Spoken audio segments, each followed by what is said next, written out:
Hey guys, how's it going? Welcome back. Welcome back to the last session, the session 4. So this is going to be the last session. We still have something left on the P-Series Software Edition. This session, we're just going to figure all of them, all right? We're going to figure out all of them. Like I said before, we have maintenance left here and also some important points like notifications, something like that. We're going to figure out that. And another one, which is the very important part for today's session, it's going to be the web client. So enough talk. I guess this is the time for us to get started. Let's jump in. Now, first thing I want to talk about will be this. We're supposed to check on system, have a look on this one, which is going to be event notification. So on your system, now we got a question is, hey, what if there's something wrong happens on the system? Is there any way for me to get the notification or get notified by the system? The answer is absolutely yes. It's over here. You will need to go access system, check on event notification, and you can see event type. There are so many items right over here in this list. All right, so many items, and we actually mark them with different levels. For example, something not that important, we just mark it as information. So you're supposed to get notified. This is information. Something a little bit serious, we mark it as alert. And something really, really important, we mark it as warning. For example, like SIP truck registration failed. Oh, that's a big problem on your system. So it's warning. The level is really high. And also, by the way, here you can see we got a bunch of switches for the notification. If you want to get notified by this particular issue. For example, like if this issue happens in the future, let me ask you, would you like to be notified? If you want, you will need to turn this thing on. If you don't want it, you can just turn this thing off. That's it. So quite easy, quite simple, very intuitive. Now, next step. Notification contacts. So who will be the contacts to get notified? Well, we will need to go add it over here. Check on notification contacts here, click on add. And as for the notification contacts, it's quite flexible. It can be one of our, extension users. This is one option. So you can choose to notify him or her by sending email, calling extension, or calling mobile. Or you can also choose a custom contact, which means your external contacts, I guess. So you can name it, all right, first of all, and then just drop the mailbox or the mobile number. So you can also choose to notify the external contacts as well. By the way, the next step will just be this, the event levels to notify. Like I said, we have 3 different levels. So which level of the notifications you want to notify this particular contact? Then you will need to make your selection here. That's it. So this is about the notification contacts. And one more thing here will be event logs. So if there's something wrong happens, you can always go check on event logs here, see what was happening. I guess everything's all clear. So I'm going to mark all as red. Okay, so this is about the event notification. Now, keep going. Next part, maintenance. Let's have a look. So for maintenance, the first thing is very important. It's very basic, which is going to be upgrade. Anytime you want to get the new firmware for your PBX, you're supposed to go check this place, which is upgrade. Here you can click on this one, check for new firmware. So our system will just automatically search online through our server to see if there's a new update. All right.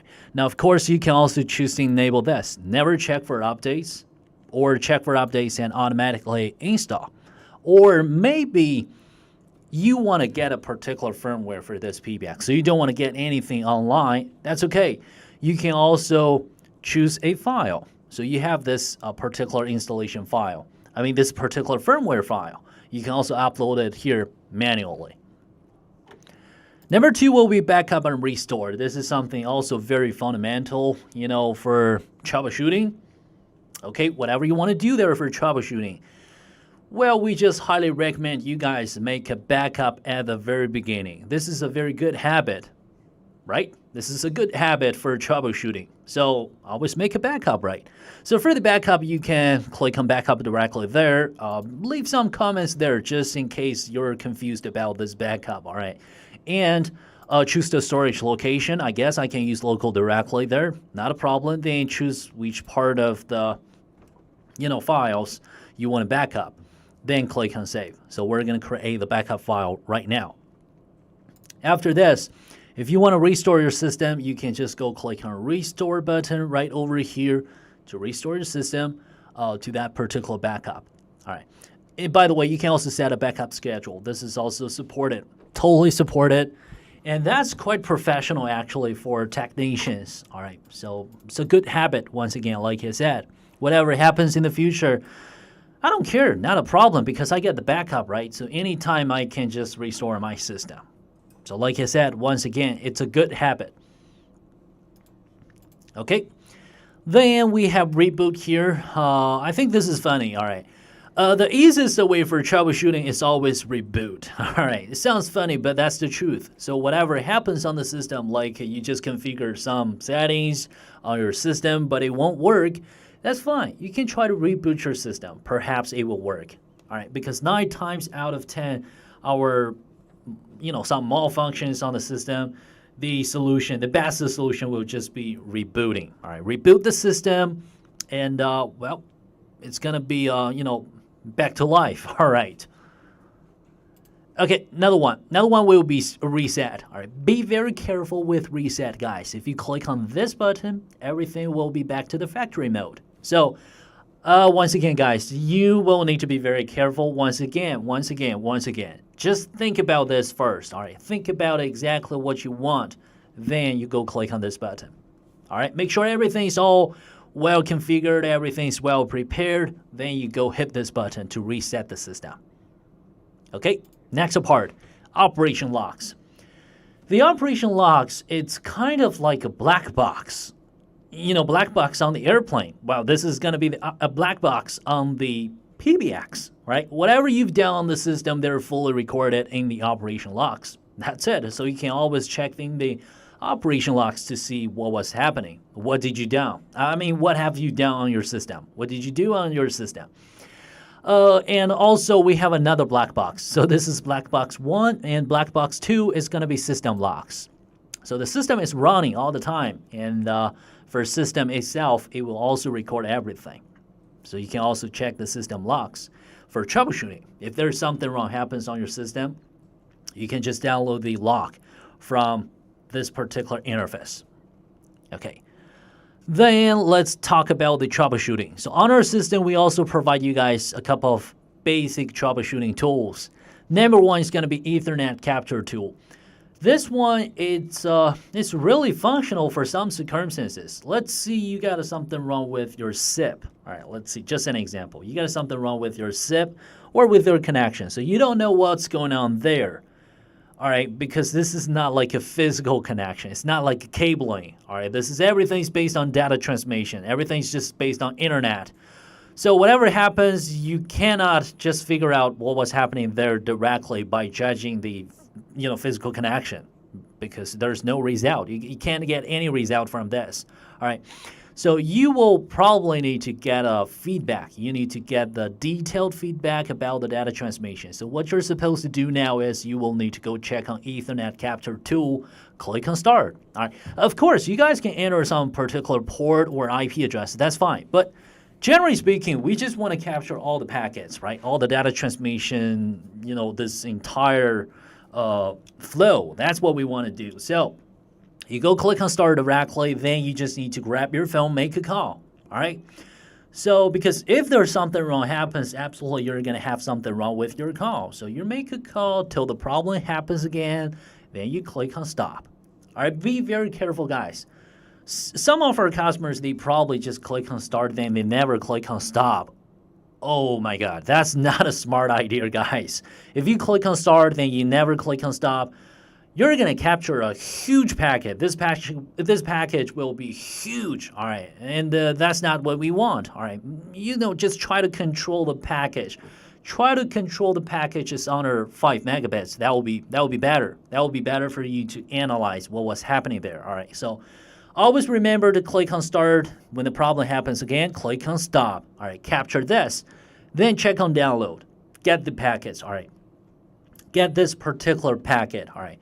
Then you're going to use the third-party application for the, analyzation. So the third-party application we use for this, mostly we're going to use like Wireshark, which is quite professional, and the Wireshark application will just give you guys it's kind of like a diagnose. So you drop this data packet in the Wireshark. The Wireshark will just give you a very detailed feedback. It tells you exactly what was happening on that particular data transmission. You will be able to figure out, exactly what's the destination and what was happening on the destination. What was happening on the data transmission? Is there anything wrong with my IP address? Is there anything wrong with my, like I said, like a IP address or a NAT or port? Anyway, you will be able to figure out all the details through that application, Wireshark. Okay. Then number 2 will be IP PAN, and number 3 will be traceroute. These two are very similar, but the difference is like if you use IP PAN, you drop the target host here, click on start. So we're just going to keep sending a bunch of packets from point A to point B, which is your target. Then you're going to get the feedback. The feedback will just tell you. The feedback will just tell you the connectivity between the point A and point B. So connectivity will be posted right over here. The result of the connectivity. That's it. Well, if you use traceroute, you will get a more detailed feedback. Again, we're going to try to figure out the connection from point A to point B, but we will have a very detailed feedback. You will be able to see from point A to point B exactly how many hosts, which host, through this entire process. So that's the difference. Okay, then the last one will be activation. So give it a check here, all right? The Software Edition, P-Series Software Edition, it's subscription-based solution. So you want to activate it, you will need to go access here. Make sure the system is running right now. Okay, so for example, now this particular system is activated. That means it's running now. All right, if the license is expired, then I will need to renew the license. Okay? Very important, don't forget this. And by the way, the last one, have a check on this. Since I mentioned the plan, have a look. We get 2 options. You can choose either Enterprise plan or Ultimate plan. Now, differences are like this. So if you're looking for a video conference solution or video call feature, that's what you need. Or if you need the Active Directory integration, you need to subscribe the Ultimate plan. All right, if you don't need them, that's fine. You can just use the Enterprise plan. Okay. Then one last thing here on the configuration portal will be the reports. You can always check on reports here to get the detailed information you need, like a CDR, like a recording, like call reports. Okay. So all the details, you will be able to get it from here. And not just the call reports, by the way. You can even set a schedule report, all right? So for example, like I said, we get a call center solution, still remember? So if you want to get the detailed feedback of your call center's performance, team performance anyway, you can go check on scheduled reports here, click on add report, all right? For example, like every Sunday morning, 10 o'clock, I just want to get the report of my, let's see, the service center, okay? So I can choose the report type here, first of all. Let's see the queue performance. Okay, then the time. I want to collect the feedback for the last 30 days. So for this particular queue, like I said, service center. Then we will have this one, which is going to be the short abandoned calls, all right? This is one. Okay, that's fine. Then report name. Name it, all right? You want to collect this report from the system. So you just need to name it, all right? Make sure you can figure out what is this. Maybe this is just a report 1, okay? Then enter your mailbox because our system will give you the feedback by email. Then set the report frequency. Like I said, every Sunday morning, okay, every Sunday morning, 10 o'clock. I just want to get the report from the system automatically. So this system will just send you the feedback automatically. As for the file format, it can be a CSV file, Excel file, or PDF file. Depends on you. So this is something we can do with the reports. Now, I think this is about the time for us to keep going for the next part, which is going to be the last part, the web client. let's just log out of the system.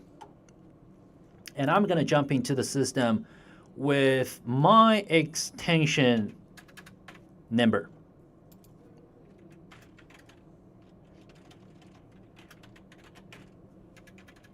Here we go. Now, you guys can see currently I just changed my user information, the user identity. I just switch it to the individual user account. All right. So you can see this is my extension 1005 JSON new. That means I'm in the system, and this is my web client.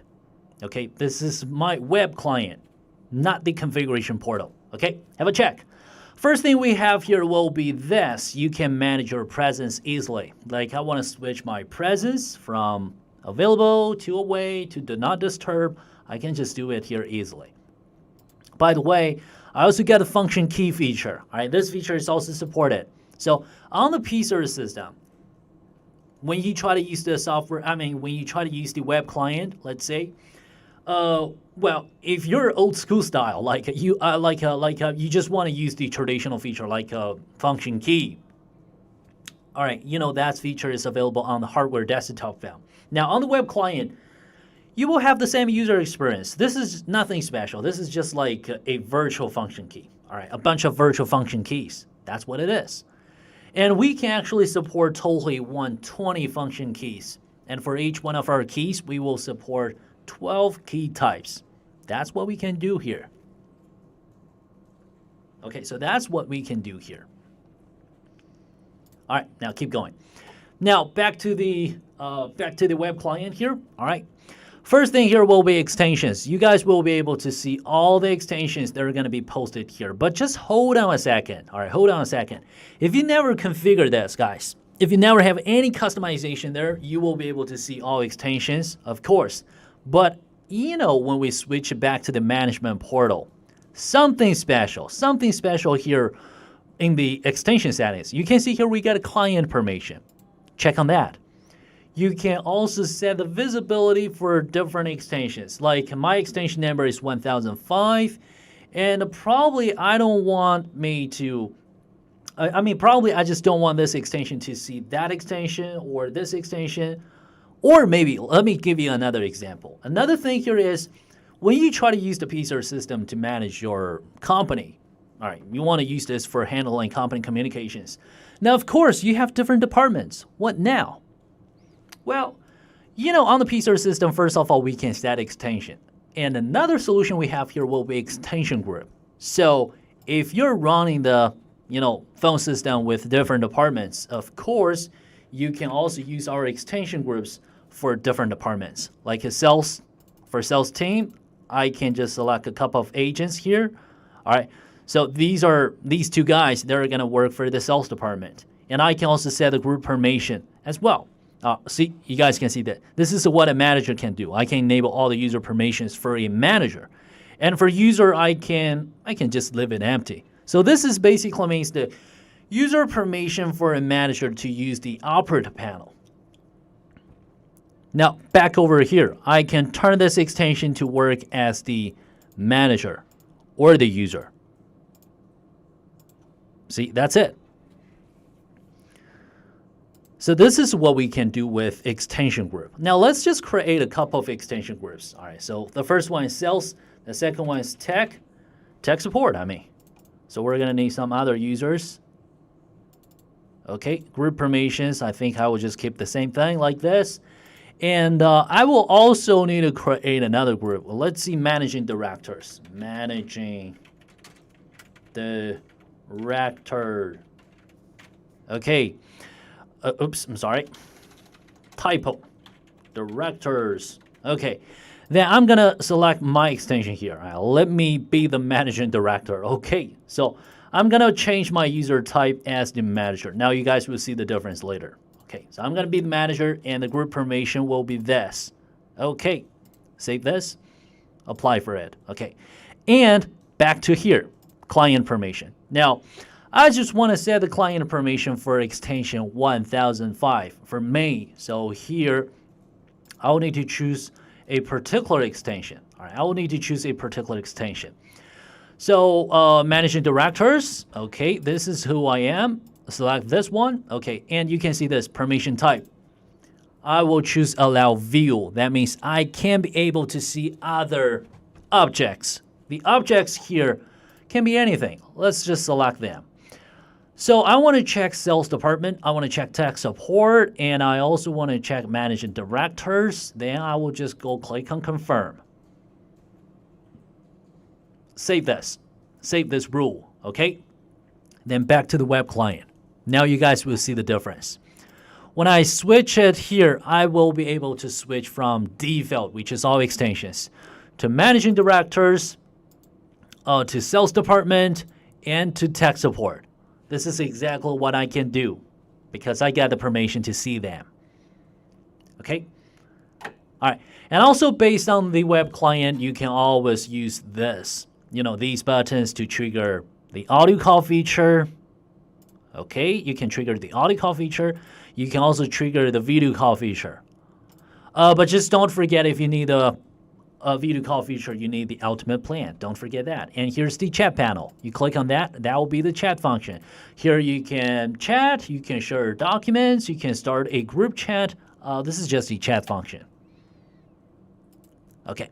Another cool feature on the P-Series system, especially the web client, is going to be the contacts. Well, contacts feature is based on the P-Series system. So if you want to manage your contacts, let's see, on your P-Series system, what you're supposed to do is you need to switch it to the management portal here first, and you need to upload your contacts. Your company contacts, you need to upload them over here. And, all right, let's see, I just add a couple of contacts here, for example. Then, don't forget to back to the client permission again. Here you guys can see the contact visibility permission. You will also need to set the contact visibility. So like for extension 1005, do you have the permission to see our company contacts? Do you have the permission to manage them? Well, we need to set it over here. Here we can choose allow view and allow manage. The difference is if you just allow to view the contacts, so you can only see them. If you're allowed to manage them, you can even create a new contact, delete the contact, anyway. Now switch it back. Switch it back here. Let's keep going. Another feature on the web client will be the video conferencing. Once again, it requires the ultimate plan. So if you get the ultimate plan subscribed, then you will be able to use the video conference feature. If you don't, well, apparently, I guess I don't have the ultimate plan, so you guys can see this feature is locked. All right, this feature requires nothing, actually. It requires nothing. It requires nothing for your configuration. You just need to make sure the license is enabled, then you can use it directly. It's based on the WebRTC, so if I want to start the video conference, I can start it anywhere, anytime. Then I can just share the meeting link to others. They can just click on the link, use the browser to jump in, based on WebRTC. And during the session, we can also share the screen, of course, that kind of feature. And for the video conference, by the way, every single one of our video conferences can support 5 participants. Okay, so that's the video conference. It's more like an instant meeting solution. Then, let's have a check on the operator panel. So this is the management solution. Like I said, if you got the user permission, like you're the supervisor, the manager, or the receptionist, part of your job is to manage incoming and outgoing costs. You can use the operator panel. All right, so all of our incoming costs, outgoing costs, internal costs, and external costs, they're all going to be posted here right on this panel. Now, for example, let me try to make a call right now. Okay, let's see. I'm calling this extension right now. All right, it's just calling right now. You can see this. All right, it will just be posted here. Even this is, it cannot be connected, but you guys can still see this is working now.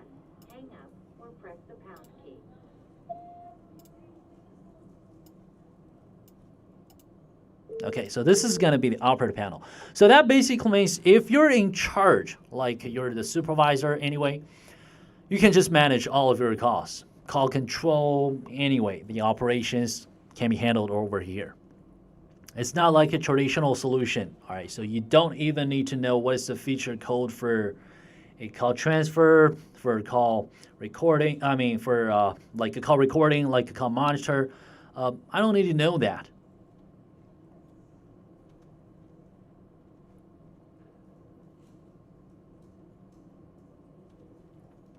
Okay, so this is what we can do with the operator panel. Then another thing here will be the call center console. So another management solution. Like I said, guys, you know, once we figure out the queue configuration, all right, then back over here, we can also use the call center console. All right, so it's fully related. Call center solution is just fully related with your queue configuration once you enable. Then in the call center console, first thing is going to be the queue panel. Have a check. See, if you're the person who's in charge, a supervisor, manager, anyway, just like I said. All right, so this queue's performance will be posted here. Like what about the SLA? What about the answered calls? How many abandoned calls do we have there? How many missed calls do we have there? And this is the dynamic agent. I want to lock him in, or I want to kick them out. Or a static agent, I want to take a pause. Everything can be handled by my mouse control. And if I want to distribute calls, same like I mentioned, I can use drag and drop with my mouse control. So I can drag this call and I can drop it to that agent directly. That will be the call distribution. And as for the agent, they will be able to check on the workboard. You guys can see here. We totally have 70 widgets and they are all customizable. By the way, you can also go click on this. So you can even post this, guys, on the big screen, like a television, second screen. Anyway, you can post this on it.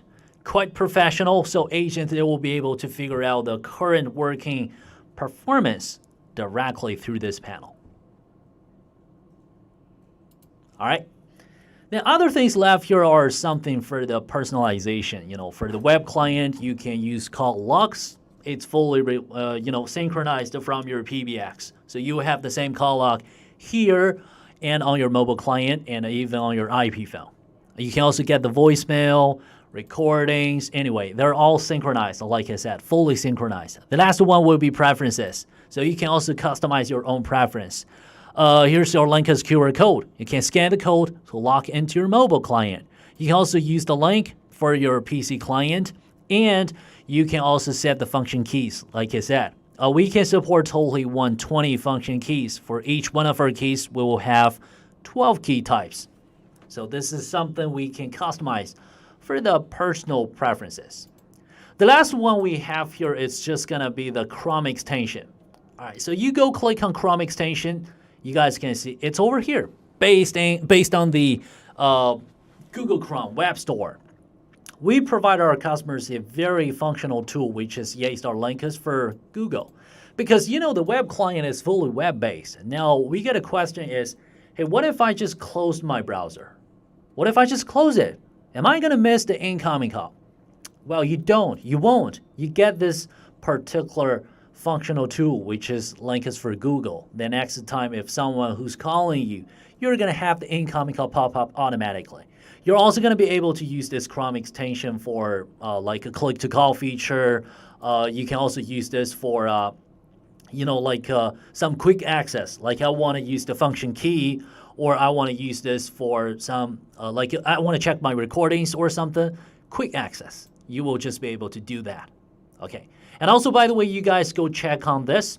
You check on Chrome extension.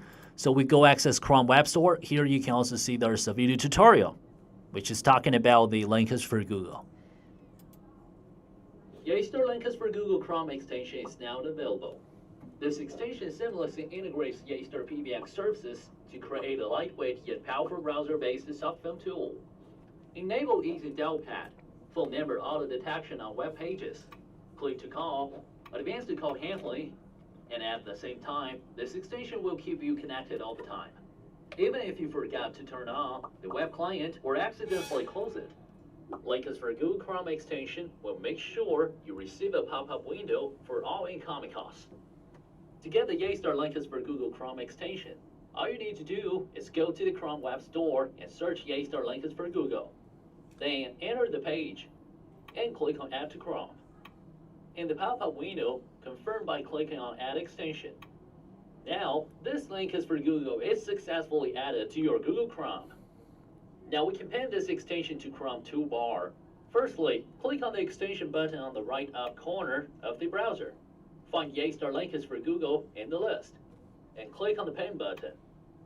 For the last step, let's assign the web client to this Chrome extension. Firstly, you need to log into the web client. Then click on the Linkus for Google extension. In the pop-up window, choose Linkus Web Client. Now the Chrome extension will be automatically assigned to your web client, and we can enjoy all the functions and convenience brought by Linkus for Google. Need more details about Yeastar P-Series PBX? Please visit yeastar.com, and don't forget to subscribe our channel. Okay, so you guys can see the video tutorial is right over here as well. So it's very easy to use. Chrome Web Store, you can search Yeastar Linkus for Google, get this functional tool. All right. Okay, so I guess that was all we have for this session, which is the last one. We just figured out the, I guess we just figured out all the configurations on the P-Series Software Edition and also the Linkus web client. Okay, so need more details, guys. Need more details about Yeastar solutions or P-Series system. Don't forget to check on Yeastar's website, www.yeastar.com. You will always be able to find the answer. And need more details, you can also subscribe our YouTube channel. We got so many video tutorials available on the YouTube channel. I believe you can also find the answer. You can always find the right one for your need. Okay, so that was all for this. I will catch you guys in the next one.